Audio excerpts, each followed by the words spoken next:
باپ کی اپنے نوجوان بیٹے کو اس دواجی زندگی کے لیے سنجیدہ اور قیمتی نصیحتیں۔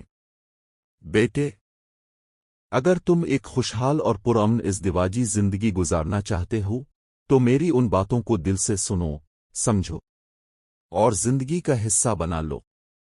ایک محبت صرف محسوس نہیں، ظاہر بھی کی جاتی ہے۔ عورتیں چاہتی ہیں کہ تم ان سے محبت کا اظہار کرو، لفظوں میں، انداز میں، توجہ میں۔ یہ نہ سمجھنا کہ وہ خود سمجھ جائے گی۔ تعلق تبھی قائم رہتا ہے جب ہم اظہار میں کنجوسی نہیں کرتے۔ دو، سختی اور نرمی کا توازن رکھو۔ عورت سخت لہجے سے گھبرا جاتی ہے، لیکن اگر تم حد سے زیادہ نرمی دکھاؤ گے تو وہ شاید اس کا غلط مطلب لے لے۔ بیٹا، اصل راز اعتدال میں ہے، نرمی میں بھی وقار ہو اور سختی میں بھی شفقت ہو۔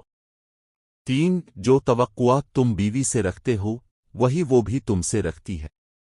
صاف ستھرا لباس، خوشبو، محبت بھرے الفاظ، یہ سب مرد پر بھی اتنا ہی لازم ہے جتنا عورت پر۔ خود کو بہتر رکھو تاکہ رشتہ بہتر بنے۔ چار، گھر اس کی سلطنت ہے۔ عورت اپنے گھر کو اپنی پہچان سمجھتی ہے۔ اس کی سلطنت میں بیجا مداخلت مت کرو۔ اسے آزادی دو کہ وہ گھر کے نظام کو اپنے انداز سے سنبھالے۔ یہی تمہیں سکون دے گا۔ پانچ، رشتے مقابلہ نہیں ہوتے۔ وہ صرف تمہاری نہیں، اپنے ماں باپ اور بہن بھائیوں کی بھی ہے۔ اسے ان سے جدا کرنے کی ضد مت کرو۔ اگر اس نے کبھی تمہارے کہنے پر انہیں چھوڑ بھی دیا تو اس کا دل کبھی مطمئن نہیں ہو پائے گا، اور دل سے جدا عورت کبھی مکمل تمہاری نہیں بنے گی۔ چھ، عورت کی فطرت مکمل سیدھی نہیں ہوتی اور یہی اس کا حسن ہے۔ جیسے کمان اب ہنویں، عورت بھی کچھ ٹیڑھی ہوتی ہے مگر اسی میں کشش ہے۔